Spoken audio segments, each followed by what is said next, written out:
All right, everyone, we're going to get started. Nice to see you all hanging in this far with us. Last but not least, our presentation today is Cityworks Respond, New Features and Functionality.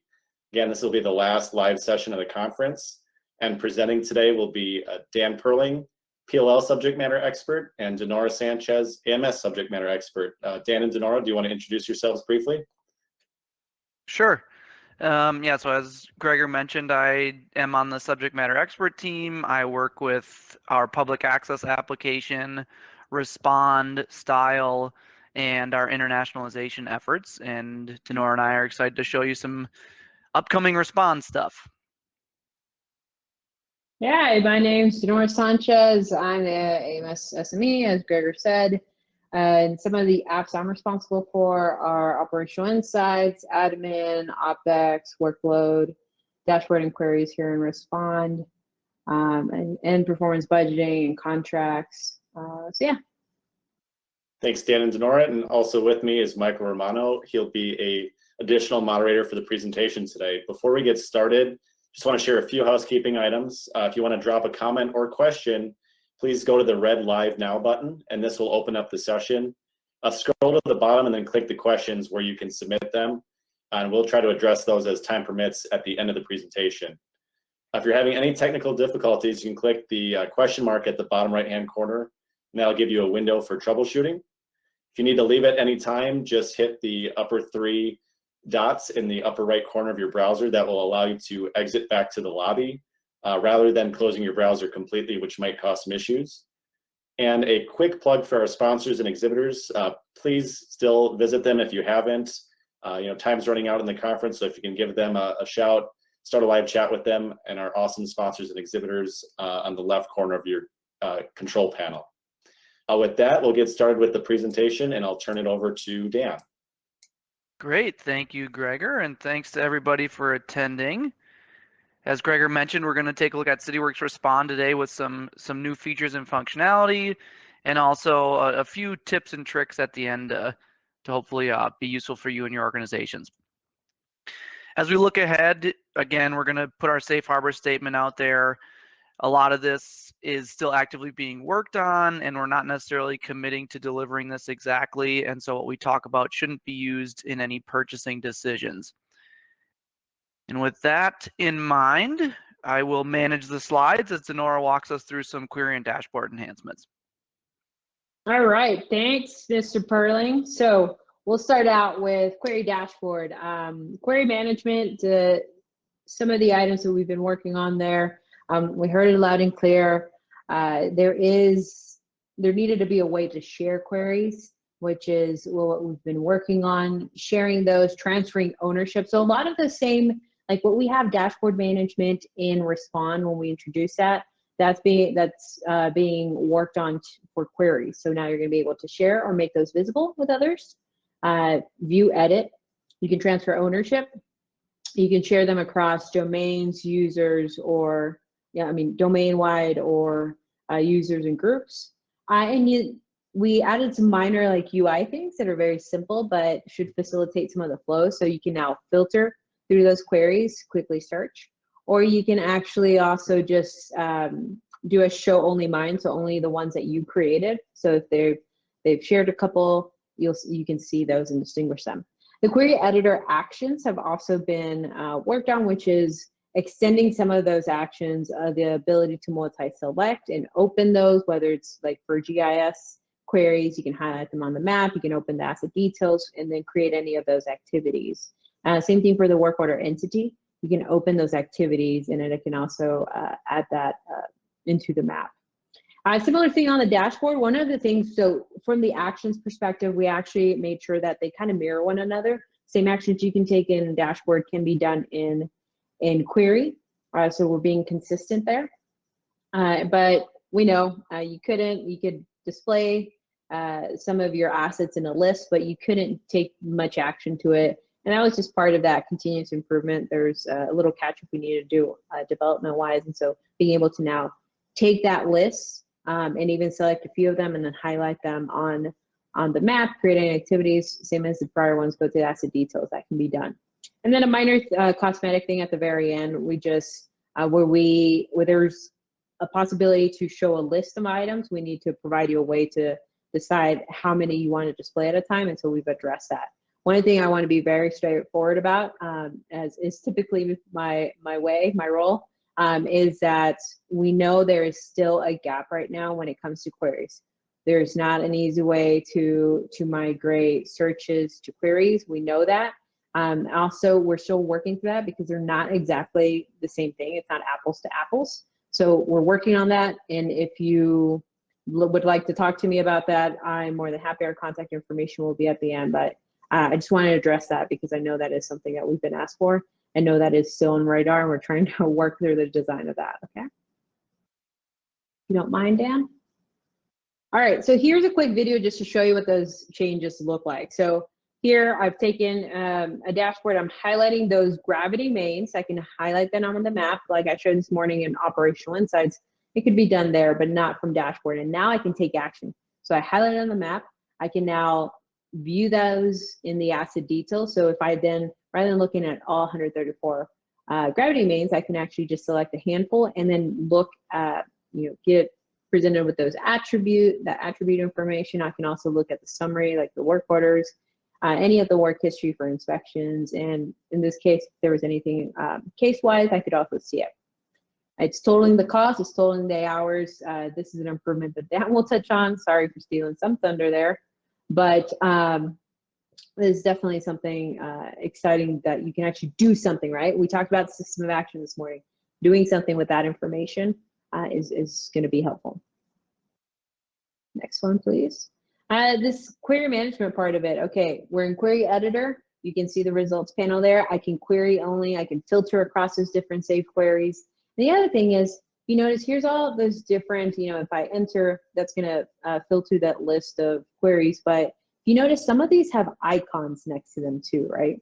So these happen to be queries that have been shared with me. That's the way, that's an indicator that a query has been shared with you. And so you can see the results there on the right. Here it's highlighting, no pun intended, it's highlighting, it's showing you the actions. You can highlight the different assets. You can take any of those, obviously, from query side of it, from the results panel. We also have the ability to export as a CVS. That was introduced about 1 or 2 versions ago.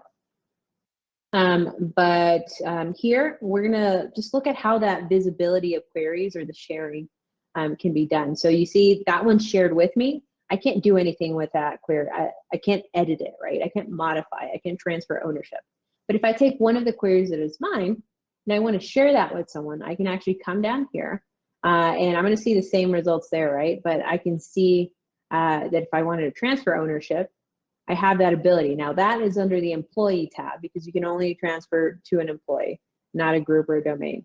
And so here I could go ahead and I was signed in with a different user, so I could do that. Or you could see the view, edit, none options for any of those employees, groups, or domains, right? So here I could also filter that list, go straight jump into the waters, and then also domains if I want to just share across that entire domain.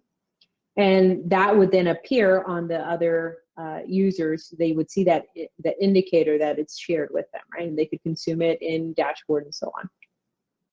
Okay. Now, this next one, and I know before you started, Mr. Perling, one quick thing. I alluded to this in general session about field validation. And if you attended yesterday's session on admin, you probably saw how you configure this part of it, but now in Respond this is a part where your end users, your field techs, are actually going to see this, right? So you configure it in admin, and then here, this is where you're actually going to prevent any action from being taken if you need to, right? So making sure that everything you want populated actually exists. And so here, we've actually, it's a street resurfacing. I'm trying to close this, and that's when I get that notification. It's no labor cost on this work order, no asset, it must be attached. And those are all messages that I've written that I want to be displayed for the end user. You close those, that triangle's still gonna remain there. You try to close it again, and it's still gonna prompt you with that. So it's gonna prevent that progression. I believe that's it from my end, so I'll turn it over to Dan. Thank you, Denora. That's all really exciting stuff, and I'm happy to see it. So now shifting a little bit from dashboards and queries, we'll look a little bit more at some work activity specific items that have been added or are being added, right, for some future releases that we're excited about. And to begin with, as some of you may have noticed, just in Respond 3.2, I wanted to discuss our new side menu capabilities. So our side menu, we received some feedback from our users that maybe they don't use all the default buttons, right? Maybe they don't use asset details, or they don't use the create button if they're just viewing work activities. And so we wanted to provide them a flexible interface that they could make the side menu work for them. So as I go in here, I just click the settings button. And once I'm within this window and this modal, I can actually customize the side menu pretty easily. So I can drag and drop to reorder things. If maybe I use asset details a lot, I can drag that more towards the top of my side menu. I can toggle visibility. If I maybe want to turn off my activities or leave that on, I can toggle simply by clicking the little eyeball icon. And then critically, I can add in new items to my menu. So I click the add button, and then I've added a little bar here. And once I click that bar, I can edit my item. And we have a series of item types that are available, ranging from apps, so we can get into other applications. We can add another recent if we'd like. We can add a route to a web page. We can add a link to a web page. And we're going to go ahead and add a route. And our routes are specific pages within the Cityworks application, specifically Cityworks Respond, that we can add a button for. So if I want something to quickly get me to license management, for instance, or for our PLL users in the audience, maybe that payment reconciliation tool, I can go ahead and select the predefined route, and I can select an icon and assign this a label, right? I'll just keep this relatively boring and just call it the same thing as the route, but I can customize that as well. I can then select from our icon library. I'll keep this relatively blasé and just pick a cache icon. And then once I save this, we'll notice that those changes are going to carry through to my side menu right away. I'll close this, and we'll notice that my asset details now appears at the top of my side menu. And we'll also see that as I scroll down, we've added in that payment reconciliation tool. Now, as we're thinking about this as well, I do want to briefly touch on that My Apps section that we see there. The first iteration of the side menu, we received some feedback that it was a little bit of a pain point to have to re-add in all our applications. So now with the My Apps section, which will exist by default, the website will display any applications that not only the site is licensed for, but the user is licensed for, and the user has been assigned within Designer. So making that just a little bit easier of a process. And then here we'll go ahead and maybe just add in an additional app as well. If I navigate between Respond and Office pretty frequently, I can easily add in Office and drag that where I'd like. Now there is also a sharing option and kind of an admin mode, so I can go ahead and set those side menus for groups, domains, or individual users so that I don't need to repeat this process, 500 times for all my users. As Denora kind of showed when we were talking about some query stuff, we've also made some improvements to the asset details window. I'm going to go ahead here and just select a water main and kind of show this functionality off. Previously, when I went into asset details and selected my asset in the view details tab, I would see my attributes and then a history tab. We still have our attributes section, and we can still see our summary tab here with all the varied work activities against this particular water main. We'll notice that we've broken this out as well. So I have a tab now specific to work orders. So if I want to jump in and see work order information at a high level, I can select my work orders tab and be good to go. We also wanted this to be pretty flexible. So we have some default fields that we see here, but similar to other spots in Respond, I can determine what displays. So maybe here on my closed work orders, I want to add in a supervisor. I can quickly do so. Select that box, and there's my supervisor displaying. I can do the same thing with my open work orders section. So we'll also notice that we've split this into open and closed work orders so we can really quickly see what exactly we're dealing with. Here on our inspections, this remains the same, right? I can go ahead and add in resolution. I can toggle that on and off. and I can add in some additional fields here, maybe to show estimated equipment costs. And since I have a PLL background, I'm excited that we've also added cases into this. So we can go ahead and maybe toggle that we'd like to see some payment information or maybe our expiration date here. And I can see when this case is set to expire. So broken out asset details that we think provides a better and more efficient look at the different work activities associated with that asset. We're also working very diligently to provide apply to all. We received a lot of feedback, understandably so, that users depend on apply to all when they're using the Office application, and we wanted this available within Respond as well. So here on a work order, or from a work order query, I've selected 2 work orders. I can see those listed here. And once we go into, well, and here within our work order select, I can even determine if I want this to apply to all my work orders, a series of work orders, right? I can filter by if I want to see my open work orders, my closed work orders. And then once I'm good with kind of what I've selected, I can enter in this apply to all mode. And we'll notice 2 things right off the bat. We'll see 2 different icons. One is kind of this orange exclamation point, and one is 2 white squares kind of overlapping each other. Now within the apply to all mode, we've made this really kind of a multi-edit functionality.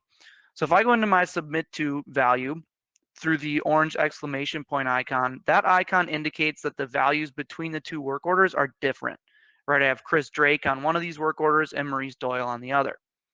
Now I can either go in and truly edit these in a multi-edit form if I'd like to see that form and kind of manually set those values to be different, or from within this submit to panel, I can click apply to all and carry that work order value through to all the other ones that I've selected. And now that those are both set to Kyle Stevenson, we'll see that the icon has changed because that icon indicates that the values across the work activities are the same. And if those values are the same, I can then make the apply to all changes directly from the work activity page. So here, since our status is the same across these work orders, I'll go ahead and modify the status, right? I'll change this to on hold, and now that's carried down to both work orders. So once the values are the same, we'll be able to a little bit more efficiently modify those from this page, or we can have that true multi-edit functionality by accessing the different work orders and changing that field directly. And then we even get a nice little loading bar here so we can see which work orders are being updated, kind of keeping us in the loop as we move forward with this. So we're excited about that. Now, a quick note, the first iteration of this will include apply to all for work orders, but in an effort to be transparent, we're still actively working on service request and inspection functionality. We're also excited to introduce into Respond, coming soon, right, the editor tool functionality that a lot of us are maybe dependent on from an Office perspective. Now, this editor tool, more or less, is a copy and paste, for lack of a better term, of the Esri editor tool. So we can come in here and make edits, for instance, to whatever layer that we have set to editable. Now I'll go ahead and select a tree. Maybe there was a recent storm and that tree was damaged and I want to make updates. I simply select the asset and then I can go in and really in a nice modal make any changes. Now I do want to also say that kind of following Esri's lead, this editor tool is going to need a resource proxy to not be in place, and will also depend on some single sign-on functionality so that we can ensure that users are only able to make edits if their Esri permissions allow them to do so. So you'll notice upon logging into Respond, for instance, if you haven't used single sign-on, you may be prompted for those credentials in order to access this tool. Now, not only can we edit the tool or edit the feature, but we can also go ahead and add a new feature. So I'll go ahead here and add a new tree, maybe as a replacement for our damaged tree here at the golf course. And I can simply drop a point on the map and provide the necessary information in order to bring this in to my GIS. We're really excited about bringing the editor tool over as well. Kind of in that same vein and to achieve a little bit more parity between the Office map and the Respond app, we want to bring over the data view tool as well. And this is just a couple of screenshots, right, to kind of highlight what this might look like in Respond. So here we have the assets tab selected for both of these, and we can see maybe that my water main selected there on the left does not support attachments, And then on the right, we can see what it would look like for a hydrant, for instance, if that layer does support attachments. And we can go ahead and see the existing asset. If we maybe just completed an inspection or a work order to paint this hydrant, we could upload a new photo right there so that that would carry through as well. Shifting a little bit into some tips and tricks, and then hopefully leaving enough time for some questions. One of the things that is maybe self-explanatory, but I just wanted to bring up anyways, is I think using our style application is a really great way to make Respond work for you. A field worker out in the truck is maybe going to not need as much information as a permit tech in the office, or a customer service representative in the office. And so having different profiles really allows Respond to be unique to that user and give them exactly what they need. So if we imagine that we're that worker out in the truck, I see a lot of information here on my work order. I see 7 or so panels, and I see basically all my fields. Using style, and please feel free to reach out and I can kind of walk through the actual style application, but the end result is something as simple and really efficient as this. If I'm in the truck, I can go to my Respond side menu, and we see that I have my complete profile selected here. And as soon as I jump to simplified, we're going to notice a much cleaner view, right? I not only have fewer panels there, we dropped to 4 from 7, but I also really filtered my details panel so that I can see only what I need to. I see my work order number, my description, my status, and priority. Just drilling down to the data that I need out in the truck to make this a little bit more efficient of a process. So definitely use style. There's capabilities to toggle panels and fields on and off like we see here. And you can also modify certain text if it maybe makes more sense for you to do so. If, for instance, instead of description, you wanted to put notes or whatever it would be, or type, you could change that and it could be more relevant for your particular end users. Returning to our side menu too for our next tip, and to kind of wrap up our content here, I would recommend really using our item type of a link. And Brad, I got to give Brad a shout out, because as the side menu was rolling out, Brad discovered this with some storeroom pages and kind of got the gears turning. You can use the link to point to other pages within Cityworks that haven't been defined as a pre-existing route. So we saw the routes earlier, and maybe you want to look for equipment changeout. That's not defined as a route, but you can add that by adding an item type of a link. So we go here, we add a link, and we can kind of see there in my URL that I've just grabbed my site to my equipment changeout page. I've given it that label. And now when I'm in Respond, right there on the side, I can see equipment changeout. And if I click that, I'm brought to the equipment changeout page. So really kind of leveraging that functionality so that I can get to where I need to go, instead of previously I would need to navigate to Office, find equipment checkout. Now I can just click that button directly from Respond and be good to go. And with that, I'm hoping that we have some questions that Denora and I can at least start to answer right now. And we hope you all are as excited as we are for the upcoming functionality within Respond. Thanks, Dan. Thanks, Denora. Great presentation today, and certainly a lot to be excited about regarding Respond. Mike, I've seen a number of questions roll through. Do you have one we can read off? Yeah, absolutely. There's quite a few questions. So first one coming at you both. Is it possible to inject JavaScript for customized Respond UI, and for example, use the API for presenting service request data like caller information within the work order panel? So if that's more of, did you say colors, Mike, for like service request stuff? Right, caller information. Yeah, oh, caller information. Yeah, so currently, no, but we're looking at some extensibility functionality on the roadmap that might relate to that, right? We're specifically starting and then kind of looking at plan review software for PLL that we can link to, but that architecture will lead to a little bit more functionality. I wouldn't necessarily call it JavaScript, but that's something that we can also follow up on to just kind of get some more details and maybe answer that question a little bit more definitively. Yeah, if you're looking to just tweak the UI, again, use the style app that Dan just touched on towards the end of the presentation there. I see one that is simple to answer here. By queries, are you referring to saved searches? And with the answer to that, no, they are entirely different. Respond is reliant on a new query engine that was built specifically for Respond, so they are not one and the same. This is an interesting question for you both. Is Office being phased out in favor of Respond? No, so Office really isn't going anywhere.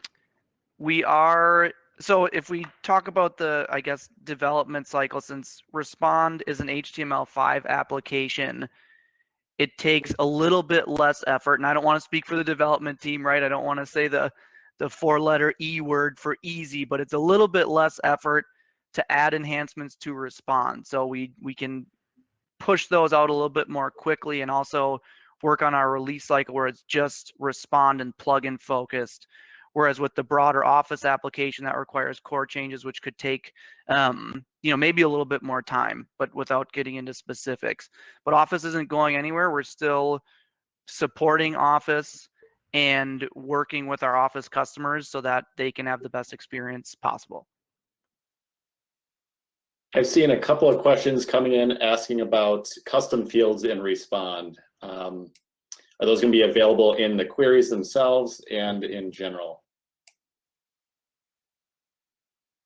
So custom fields is something we're actively working on, if I'm understanding the question correctly. But I'm not sure on the dashboard and query side, Denora, if there's different considerations. Yeah, it's on the roadmap, and where the stakeholders have prioritized that, and we're definitely looking at the design of it. Yeah.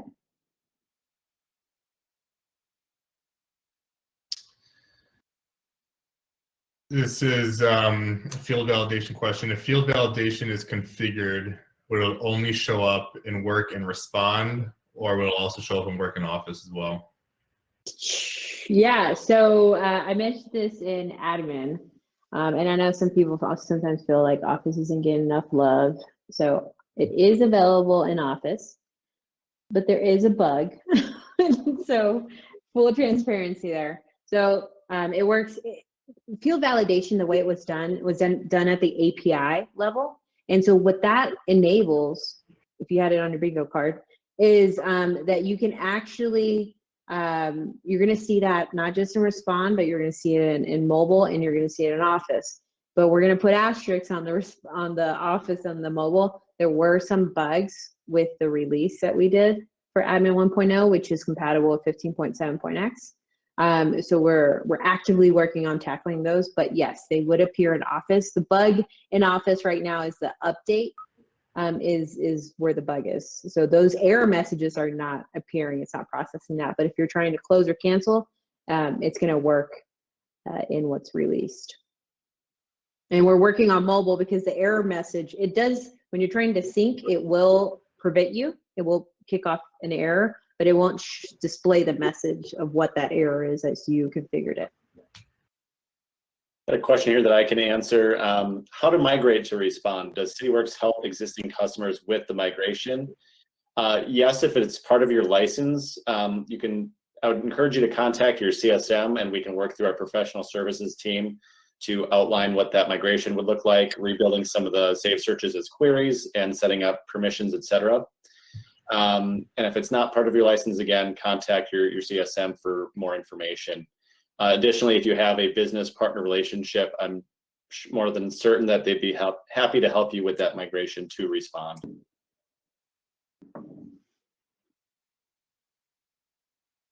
There's a couple questions here regarding the apply to all button that Dan went over. The first one, can you choose to hide the apply to all option? And then the second one, can the apply to all be used to blank out any fields?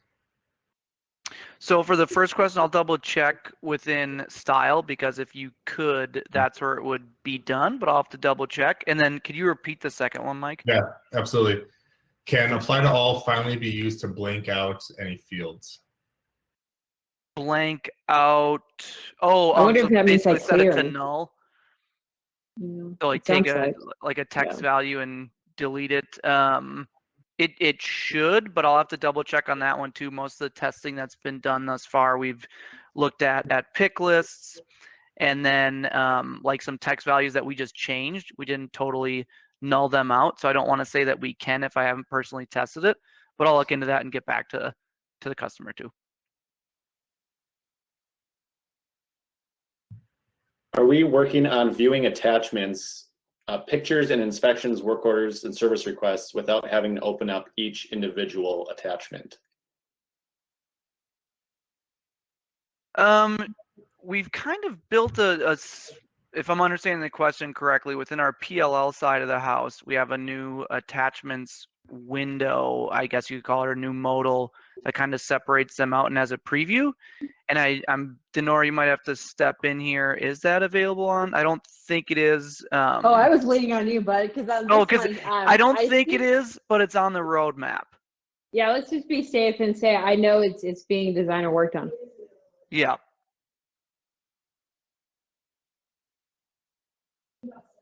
Okay, so I'm being told, hot off the press by Kara, that it is available as a 15.7 compatibility, which doesn't mean much for Respond though, but like in Office, you're going to have that availability.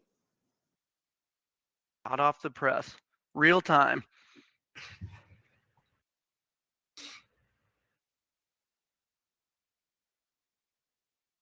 I think we'll take one more question here before I end the broadcast.